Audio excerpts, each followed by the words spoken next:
بسم اللہ الرحمن الرحیم۔ السلام علیکم ورحمۃ اللہ وبرکاتہ۔ امید ہے کہ آپ تمام احباب دوست خیر و عافیت کے ساتھ ہوں گے۔ آج آپ حضرات کے سامنے وہ 3 مناصب، 3 مقام اور 3 عہدے بیان کرنے ہیں جن کی اہمیت احادیث مبارکہ میں، شریعت مطہرہ میں اور جناب نبی پاک صلی اللہ تعالی علیہ وسلم کے زبان مطہرہ سے جاری کردہ فرامین میں بہت زیادہ آئی ہے۔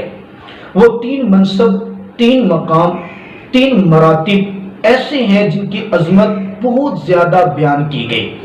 سب سے پہلا منصب، مقام ائمہ مساجد کا ہے۔ نمبر 2 مؤذنین مساجد، اور نمبر 3 مدرسین مدارس۔ یہ 3 شعبے، 3 مقام ایسے ہیں کہ آقا مدنی کریم صلی اللہ تعالی علیہ وسلم نے ان کی عظمت بہت زیادہ بیان کی ہے۔ آپ اٹھائیے ذخیرے احادیث کو اور کھنگالیے، پڑھیے۔ آقا مدنی کریم صلی اللہ تعالی علیہ وسلم فرماتے ہیں الامام ضامن، امام ضامن ہے، اور مؤذن یہ امانت دار ہے۔ مطلب کیا ہوگا؟ مطلب یہ کہ امام بہت سارے افعال میں، قرات کے اندر، رکوع سے پہلے کے معاملات میں، دیگر چیزوں میں ضامن ہوا کرتا ہے۔ اگر کوئی نماز پڑھنے والا تھوڑا لیٹ آیا اور امام صاحب رکوع چلے گئے، اس نے آ کر پیچھے سے اللہ اکبر کہی تو اللہ اکبر کہہ کے یہ بھی رکوع میں گیا، رکوع سے پہلے والی ساری چیزوں کا امام ذمہ دار اور ضامن ہے، اور مؤذن امانت دار ہے۔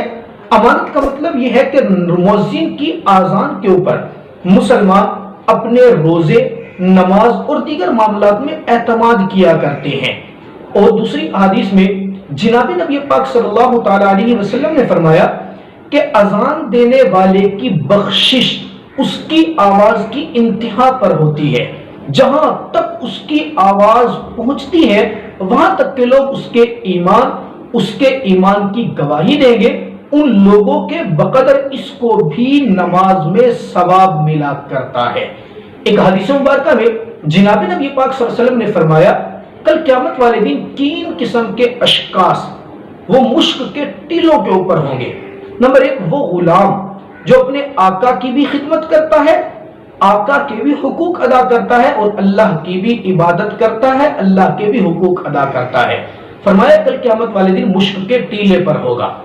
نمبر 2 وہ امام جس نے لوگوں کو اس حال میں امامت کرائی ہے کہ یہ لوگوں کو امامت کروا رہا ہے اور اس کے مقتدی اس سے راضی ہوں، یہ امام بھی مشک کے ٹیلوں کے اوپر ہوگا۔ اور نمبر 3 وہ مؤذن جو اللہ کی رضا کے لیے اذان دیتا ہے، اس کی اذان پر لوگ نماز پڑھنے کے لیے آتے ہیں، یہ مؤذن بھی مشک کے ٹیلوں کے اوپر ہوگا۔ اندازہ کیجئے آقا مدنی کریم صلی اللہ علیہ وسلم نے امام اور مؤذن کا کتنا زیادہ مقام بیان فرمایا۔ ایک حدیث مبارکہ میں آپ علیہ السلام نے یوں فرمایا کہ مؤذن کل قیامت والے دن اس کی گردن بہت لمبی ہوگی، دور سے پہچانا جائے گا کہ یہ مؤذن ہے۔ گردن کا لمبا ہونا اس کے مقام، عزت اور مرتبے کی طرف اشارہ ہے۔ عزیز دوستو، آپ علیہ السلام کی احادیث کے اندر مؤذن کی اور امام کی فضیلت کیوں بیان کی گئی؟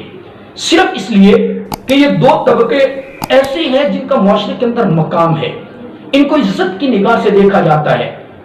شاید نبی کریم صلی اللہ تعالی علیہ وسلم کا مقصد یہ تھا کہ لوگ ان مناصب کو حاصل کریں، لوگ اپنے بچوں کو دینی تعلیم دلوائیں اور ان عظیم مناصب حاصل کرنے کی کوشش کریں۔ ایک تیسرا مرتبہ مدرسین کا ہے، وہ مدرس جو اپنی جوانی کے ایام، اپنے بچپن کے ایام، اپنی زندگی کا بیشتر حصہ دین پڑھنے کے لیے خرچ کرتا ہے اور پھر دین پڑھانے کے لیے اپنے آپ کو وقف کر دیتا ہے۔ میرے آقا کی زبان سے ان کے بھی بے شمار فضائل بیان ہوئے ہیں۔ آپ علیہ السلام مرتبہ مسجد کے اندر تشریف لائے، آپ علیہ السلام نے دیکھا کہ 2 گروہ، 2 جماعتیں بیٹھی ہوئی ہیں۔ ایک جماعت وہ جو میرے اللہ کی عبادت کے اندر مشغول ہے، اور دوسری جماعت وہ جو علم دین، علم فقہ، مسائل کو حاصل کر رہی ہے۔ آپ علیہ السلام عبادت کرنے والوں کے پاس نہیں بیٹھے، آپ علیہ السلام علم دین حاصل کرنے والوں کے پاس بیٹھے۔ گویا اپنے عمل سے بتایا کہ مجھے زیادہ پسندیدہ وہ لوگ ہیں جو دین پڑھتے ہیں اور پڑھاتے ہیں۔ یہ تو عمل سے دکھایا، قول بھی میرے آقا کا موجود، آقا فرماتے ہیں خیرکم من تعلم القرآن وعلمہ، لوگوں تم میں سے بہترین شخص وہ ہے جو قرآن سیکھتا ہے، سکھاتا ہے، قرآنی علوم کو سیکھتا ہے اور لوگوں کو سکھاتا ہے۔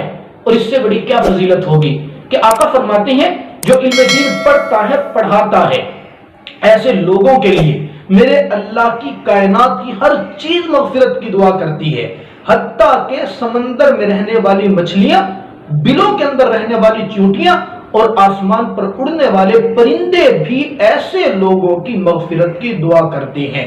عزیزان دوستو، دیکھنے والوں، سننے والوں، سمجھئے گا کہ میرے آقا کا پیغام ہمیں کیا سکھانا چاہ رہا تھا۔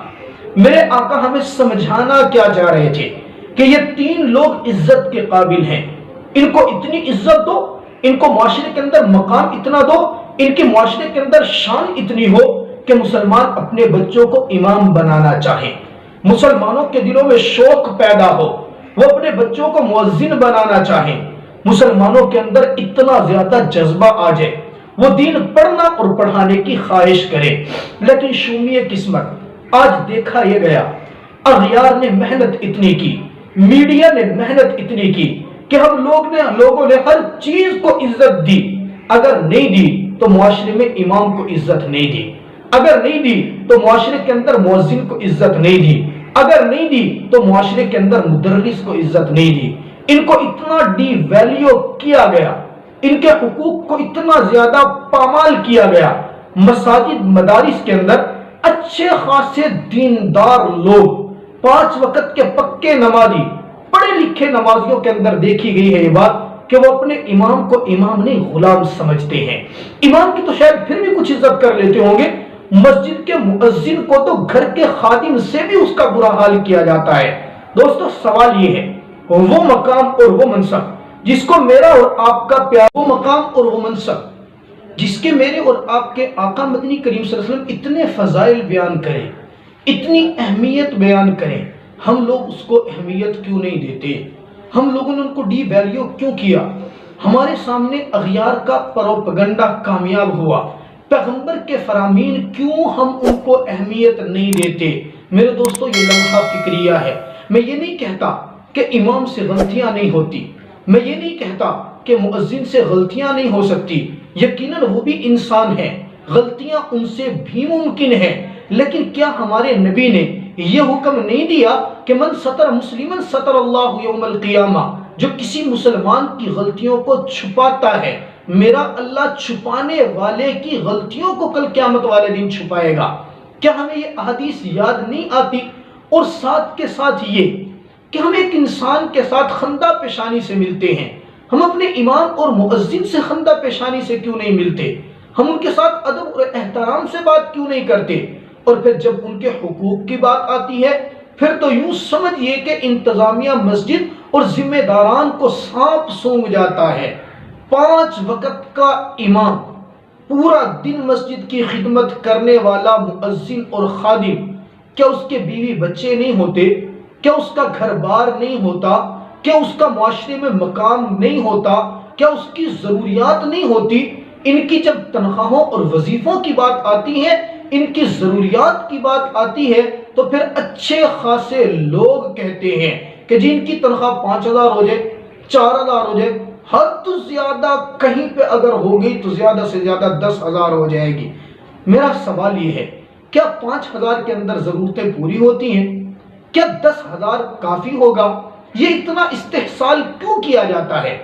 وہی مسجد جس مسجد کے اندر لاکھوں کروڑوں روپے کے ماربل لگا دیے جاتے ہیں، وہی مسجد جس میں لاکھوں روپے کا شیشے کا کام کرا دیا جاتا ہے، وہی مسجد جس کی ساری ضرورتیں پوری ہو رہی ہیں، کیا وہاں کے امام کی تنخواہ اتنی نہیں کی جا سکتی کہ وہ معاشرے کے اندر سر فخر سے بلند کرتے ہوئے کہہ سکے میرا وظیفہ اتنا ہے؟ یقین جانیے کہ آج کے اس دور کے اندر، آج کے دور میں کسی امام مسجد کے اندر اتنا حوصلہ نہیں کہ وہ کم از کم معاشرے کے اندر سر اٹھا کے یوں کہہ دے کہ ہاں میرا وظیفہ اتنا ہے۔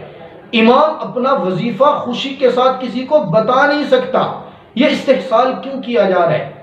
امام کا، مؤذن کا، اور بالخصوص مدارس کے اندر مدرس جو 6 گھنٹے پیریڈ پڑھانے والے، 6 لیکچر دینے والے، 8 لیکچر دینے والے، 24 گھنٹے مدارس کے اندر رہ کر خدمتیں کرنے والے، جب وظیفے پوچھے جائیں 5000 7000 اس سے آگے کوئی نہیں جاتا۔